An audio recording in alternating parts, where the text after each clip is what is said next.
Hello விவாஸ், இன்னைக்கு நம்மளுடைய சேனலில் ஒரு இன்ட்ரெஸ்டிங்கான ஒரு டாபிக் பற்றி தான் நம்ம பார்க்க போகிறோம்.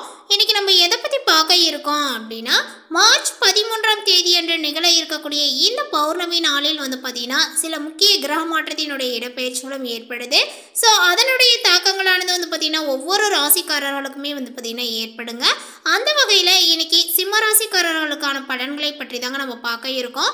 சிம்ம ராசிக்காரர்களுக்கு பார்த்திங்கன்னா இந்த பௌர்ணமியில் ஏற்பட்டிருக்கக்கூடிய இந்த கிரக மாற்றங்கள் மூலமாக அடுத்தடுத்து என்னெல்லாம் நடக்க போகுது, அவர்களுடைய வாழ்க்கையில் ஏதாவது முன்னேற்றங்கள் இருக்குமா, இல்லை வேறு ஏதாவது பார்த்திங்கன்னா பின்னடைவுகளை இவர்கள் சந்திப்பார்களா, அவர்களுக்கு பொருளாதார ரீதியாக எப்படி இருக்கும், அவர்களுடைய உடல் ஆரோக்கியங்களானது எப்படி காணப்பட போகிறது, அது மட்டும் இல்லாமல் அவர்களுடைய குடும்ப சூழ்நிலைகளானது எப்படிலாம் இருக்கும் அப்படிங்கிறது குறித்து எல்லாமே பார்த்திங்கன்னா நம்ம இப்போ பார்க்க இருக்கோம். பதிவை தொடர்ந்து பாருங்கள். பௌர்ணமியினுடைய சிறப்புகள் என்ன, இந்த பௌர்ணமி நாளில் பார்த்திங்கன்னா இந்த சிம்மராசிக்காரர்கள் எந்த மாதிரியான ஒரு வழிபாடுகளை செய்து கொள்ள வேண்டும், இது போன்ற எல்லா விஷயத்தையும் டீட்டெயிலாக பார்த்து தெரிந்து கொள்ளலாம். இந்த வீடியோவை சிம்மராசி நேயர்கள் பார்த்துட்டு இருந்தீங்க அப்படின்னா இந்த வீடியோக்கு ஒரு லைக் கொடுத்துடுங்க. அது மட்டும் இல்லாமல் நம்மளுடைய சேனலை இப்போ தான் ஃபர்ஸ்ட் டைம் நீங்கள் விசிட் பண்ணுறீங்க அப்படிங்கும் பொழுது நம்மளுடைய சேனலை இன்னும் சப்ஸ்கிரைப் பண்ணாமலே இருப்பீங்க, முதல்ல சப்ஸ்கிரைப் பண்ணிவிடுங்க. அப்படியே கூட இருக்க அந்த பெல் ஐக்கானே பார்த்திங்கன்னா கிளிக் பண்ணி வச்சுக்கோங்க. அப்போ தான் நம்மளுடைய சேனலில் கொடுக்கக்கூடிய அனைத்து தகவலுமே உங்களுக்கு நோட்டிஃபிகேஷனாக வரும், அதையும் நீங்கள் பார்த்து பயனடையலாம். சிம்ம ராசியில் இருக்கும் மக நட்சத்திரத்தில் சந்திரன் பிரவேசிக்கும் பொழுதுதான் மாசி மாத பௌர்ணமி மாசி மகமும் ஒன்றாக இணைந்து கொண்டாடப்படுங்க. ஆனால் இந்த ஆண்டு மகம் நட்சத்திரத்தில் பௌர்ணமி திதி தோன்றவில்லை என்பதனால சில குழப்பங்களும் ஏற்பட்டுள்ளது. இந்த பௌர்ணமியானது பார்த்தீங்கன்னா மார்ச் 13ஆம் தேதி அன்று நிகழ இருக்கிறது. இந்த ஆண்டு மக நட்சத்திரம் பௌர்ணமி திதி தோன்றும் முன்னே முடிந்து விடுகிறது. வியாழக்கிழமை அன்று காலை 11 மணிக்கு மேல் தான் பார்த்தீங்கன்னா பௌர்ணமி திதியானது தோன்றுகிறது. ஆனால் வியாழன் அன்று அதிகாலையிலேயே மக நட்சத்திரம் பார்த்தீங்கன்னா முடிந்து விடுகின்றன. எனவே மாசி மகம் புதன்கிழமையும் மாசி பௌர்ணமி வியாழக்கிழமை மற்றும் வெள்ளிக்கிழமை அன்று பார்த்தீங்கன்னா வருகிறது. ஸோ இந்த ஒரு நாளில் பார்த்தீங்கன்னா நீங்கள் என்ன பரிகாரங்களை செய்து கொள்ளணும் அப்படிங்கிறது குறித்து இப்போ நம்ம பார்க்கலாம். ஒவ்வொரு பௌர்ணமியுமே பார்த்தீங்கன்னா ஒவ்வொரு குறிப்பிட்ட நட்சத்திரத்தில் தோன்றுங்க. அந்த வகையில் மாசி மாதம் வரக்கூடிய பௌர்ணமி மிக மிக விசேஷமானது. மாசி மாதத்தில் வரக்கூடிய மகம் நட்சத்திரத்தன்று பௌர்ணமி திதியானது தோன்று. பௌர்ணமி என்று சிவபெருமானை வழிபடுவதோடு மட்டுமல்லாமல் கேதுவினுடைய தெய்வமான விநாயகரை வழிபடுவதும் சிறப்புங்க. ஆனால் இந்த ஆண்டு பௌர்ணமி மகம் நட்சத்திரம் முடிந்த பின்னரே பூர நட்சத்திரத்தில் தோன்றுகிறது. வியாழன் மற்றும் வெள்ளி அன்று பௌர்ணமி திதியானது வருகிறதுங்க. அம்பாள் நட்சத்திரமான பூரம் அன்று பௌர்ணமி இருப்பது மிக மிக விசேஷமானதாகும். அதனால பௌர்ணமி பூஜைகளை செய்பவர்கள் சிவன் கோயிலுக்கு சென்று சிவனுக்கு பால் அபிஷேகங்கள் அல்லது பூக்களால் அர்ச்சனைகளை பார்த்தீங்கன்னா செய்துவிடலாம். அதுபோலவே பார்த்தீங்கன்னா விநாயகருக்கும் அர்ச்சனை செய்வது, அருகம்புல் மாலையை சாட்டுவது, இந்த மாதிரி சிறந்த வழிபாடுகளை பார்த்தீங்கன்னா செய்துக்கோங்க. வெள்ளிக்கிழமை அம்பாளினுடைய பூரம் நட்சத்திரம் வரக்கூடிய நாளில் மதியம் வரை பார்த்தீங்கன்னா பௌர்ணமி இருப்பதனால வெள்ளிக்கிழமை காலையில் பார்த்தீங்கன்னா கோயிலுக்கு சென்று நெய் தீபங்களையும் நீங்கள் ஏற்றலாம். அம்பாளுக்கு அபிஷேகங்கள் அர்ச்சனைகளையும் செய்து கொள்ளலாம். என்னுடைய வீட்டிலேயே பார்த்தீங்கன்னா சிவபெருமானினுடைய திருவுருவ படங்கள் இருந்தது அப்படின்னா அதற்கு பால் அல்லது பூக்களை வைத்து அர்ச்சனை செய்து தீபங்களை ஏற்றி வழிபடுங்க. பௌர்ணமி என்று சிவன் மற்றும் பார்வதி ஒன்றாக இருக்கக்கூடிய படத்தை வணங்குவது வீட்டில் சுபிட்சத்தை ஏற்படுத்தும் என்பது ஐதீகம். இப்போது இந்த சிம்மராசிக்காரர்களுக்கு பார்த்தீங்கன்னா ஏற்படக்கூடிய கிரக மாற்றங்கள் மூலமாக இவர்களுக்கு எந்த மாதிரியான ஒரு பலன்கள் கிடைக்கும் அப்படிங்கிறது குறித்து இப்போ நம்ம பார்த்து தெரிந்து கொள்ளலாம். சிம்மராசி என்பர்களே, உங்களுக்கு இந்த காலகட்டத்தில் பார்த்தீங்கன்னா வீண் அலைச்சல், காரிய தடைகள் எல்லாமே பார்த்தீங்கன்னா அகலும் அப்படின்னே சொல்லலாம். சுக்கிரனால தடைகளானது நீங்கி காரியங்களானது நடந்து முடியும். அலைச்சல்கள் ஏற்பட்டாலுமே எடுத்த முயற்சிகள் அனைத்துமே பார்த்தீங்கன்னா கை கூடுங்க. தேவையான வசதிகளானது உங்களுக்கு உண்டாகும். பணவரவானது எதிர்பார்த்தபடியே இருக்கும். சமூகத்தில் மதிப்பும் மரியாதையும் உயருங்க. உடல் சோர்வும் மனக்குழப்பங்களும் உங்களுக்கு நீங்கும். செலவுகளானது கட்டுக்குள் இருக்கும். வியாபாரங்களானது எதிர்பார்த்தபடியே பார்த்தீங்கன்னா நடக்குங்க. கூட்டு தொழிலில் இருப்பவர்கள் கவனமாக எதையுமே செய்வது நன்மையை கொடுக்கும். தேவையான பண உதவிகளும் உங்களுக்கு கிடைக்குங்க. உத்தியோகத்தில் இருப்பவர்களுக்கு வீண் அலைச்சல்களானது ஏற்படலாம். முடிவில் எதிர்பார்த்தபடி காரியங்களானது முடியுங்க. சக ஊழியர்களினுடைய ஆதரவும் உங்களுக்கு இருக்கும். குடும்பத்தில் மகிழ்ச்சிகளானது பார்த்தீங்கன்னா ஏற்படுங்க. கணவன் மனைவி இருவருமே மனம் விட்டு பேசுவது நல்லது. குடும்ப விஷயங்களை அடுத்தவர்களிடம் கூறி ஆலோசனை கேட்பதை தவிர்ப்பது நல்லது. அதேபோல் பார்த்தீங்கன்னா குழந்தைகளினுடைய முன்னேற்றத்தில் அக்கறையும் காட்டுவீர்கள். உறவினர்கள் கவனமாக பேசி பழகுவது நல்லது. பெண்களுக்கு உடல் சோர்வும் திடீர் கவலைகளும் வந்து பார்த்தீங்கன்னா ஏற்பட்டு நீங்கும் அப்படின்னே சொல்லலாம். பணவரவானது திருப்தியை கொடுக்கும். மதிப்பும் மரியாதையும் உங்களுக்கு ஏற்படும். கலைத்துறையினருக்கு வாகனங்களை உபயோகப்படுத்தும் போது கவனங்களானது தேவை.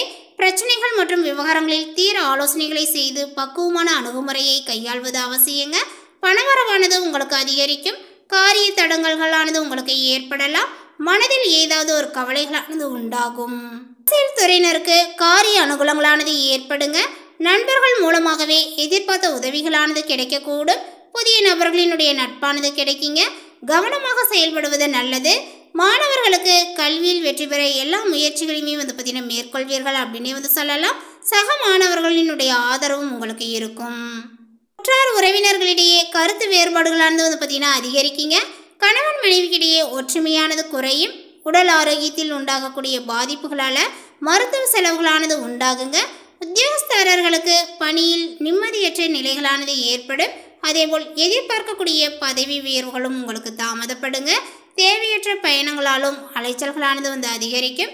பண வரவில் நெருக்கடிகளானது ஏற்படுங்க. தொழில் வியாபாரங்கள் செய்பவர்கள் நிறைய போட்டிகளை சமாளிக்க வேண்டியதாக இருக்கும். அனைவரையும் அனுசரித்து செல்ல பழகிக் கொள்வது நல்லது. பேச்சில் நிதானத்தை கடைபிடிப்பது மிகவும் நல்லது. எந்த ஒரு காரியத்திலும் எதிர்நீச்சல் போட்டே முன்னேற வேண்டியதாக இருக்குங்க. குடும்பத்தில் நிம்மதியற்ற நிலைகளானது ஏற்படும்.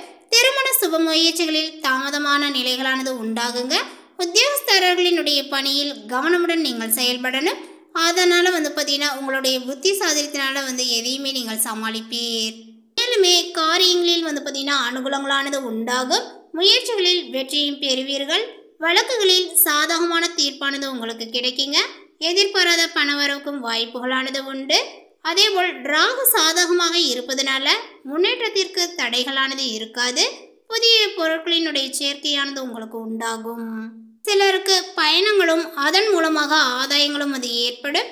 புதிய ஆடை ஆபரணங்களை நீங்கள் வாங்கி மகிழ்வீர்கள்.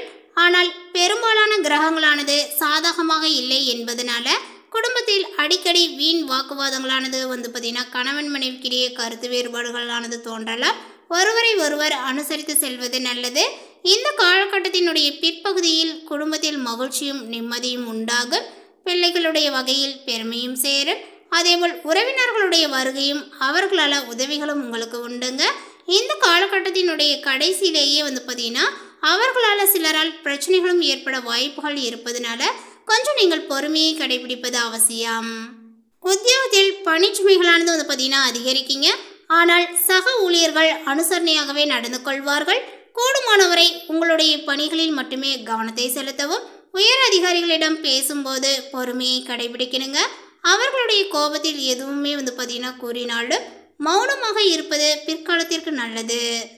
தொழில் வியாபாரங்களானது சுமாராக தான் இருக்கும். போட்டிகளானது வந்து பார்த்தீங்கன்னா அதிகரிக்குங்க. சக வியாபாரிகளால் மறைமுக எதிர்ப்புகளை சந்திக்க வேண்டியதாக இருக்கும். வீண் அலைச்சலும் அதனால் மனசோர்வுகளும் உடல் அசதியும் உண்டாகும். வியாபாரத்தை முன்னிட்டு வெளியூர் பயணங்களை வந்து பார்த்தீங்கன்னா மேற்கொள்ள நேரிடுங்க. புதிய முயற்சிகளை இந்த காலகட்டத்தில் மேற்கொள்ள வேண்டாம். அரசாங்க காரியங்களானது உங்களுக்கு தாமதமாகவே முடியும். குடும்பத்தை நிர்வகிக்கக்கூடிய பெண்கள் குடும்பத்தில் அனைவரையுமே அனுசரித்து செல்வது நல்லது. இந்த காலகட்டத்தினுடைய பிற்பகுதியில் அக்கம் பக்கத்தில் இருப்பவர்களினுடைய ஒத்துழைப்பு மனதிற்கு உற்சாகத்தை கொடுக்கும். வேலைக்கு செல்லக்கூடிய பெண்கள் அலுவலகத்தில் தங்களுடைய பொறுப்புகளில் கவனமாக இருப்பது மிகவும் அவசியம். கலைத்துறையினருக்கு அனைத்து வகையிலுமே நன்மைகளானது கிடைக்குங்க. நீண்ட நாட்களாக இருந்து வந்த சுணக்க நிலைகளானது உங்களுக்கு மாறும். வீண் வாக்குவாதங்களை தவிர்ப்பதும் நன்மையை கொடுக்கும். அரசியல் துறையினருக்கு எடுக்கக்கூடிய ஒப்பந்தங்களை நன்றாக ஆராய்ந்து முடிவிற்கு வர வேண்டும். வெளிநாட்டு ஒப்பந்தங்களை வந்து பார்த்தீங்கன்னா பெறுவீர்கள். லாபங்களானது உங்களுக்கு பெருகும். மேலிடத்தினுடைய கனிவான பார்வைகளும் கிடைக்க பெறுவீர். வியாபாரத்தில் இருந்த போட்டிகளானது வந்து பார்த்தீங்கன்னா விலகுங்க. கடன் பிரச்சனையானது உங்களுக்கு தீரும். ஆர்டர்கள் பிடிப்பதில் இருந்த கஷ்டங்களும் குறையும். உத்தியோகத்தில் இருப்பவர்கள் எளிதாக பணிகளை வந்து பார்த்தீங்கன்னா செய்து முடிப்பார்கள். மேலதிகாரிகளினுடைய ஒத்துழைப்புகளானது இப்பொழுது உங்களுக்கு கிடைக்கலாம். மேலுமே வந்து பார்த்தீங்கன்னா இந்த சிம்மராசி நேயர்கள் ஒவ்வொரு ஞாயிற்றுக்கிழமை அன்றுமே சிவனுக்கு வந்து பார்த்தீங்கன்னா வில்வ அர்ச்சனை செய்து வணங்க மனதில் தைரியங்களானது பிறக்கும். காரிய வெற்றியானது உண்டாகும். இந்த ஒரு விஷயத்தை பௌர்ணமி நாளில் மட்டும் இல்லாமல் ஒவ்வொரு ஞாயிற்றுக்கிழமை அன்றுமே வந்து பார்த்தீங்கன்னா செய்து வந்தீங்க அப்படின்னா உங்களுடைய வாழ்க்கையில் வந்து பார்த்தீங்கன்னா நல்ல ஒரு முன்னேற்றங்கள் இருக்குங்க. இந்த தகவல் உங்களுக்கு பிடித்திருந்தால் லைக் பண்ணுங்கள், ஷேர் பண்ணுங்கள். இது போன்ற புதிய சுவாரஸ்யமான புதிய தகவலை தெரிந்து கொள்வதற்கு நம்மளுடைய சேனலை இன்னும் சப்ஸ்கிரைப் பண்ணாமல் இருந்தீங்க அப்படின்னா முதல்ல சப்ஸ்கிரைப் பண்ணிவிடுங்க. தேங்க்யூ.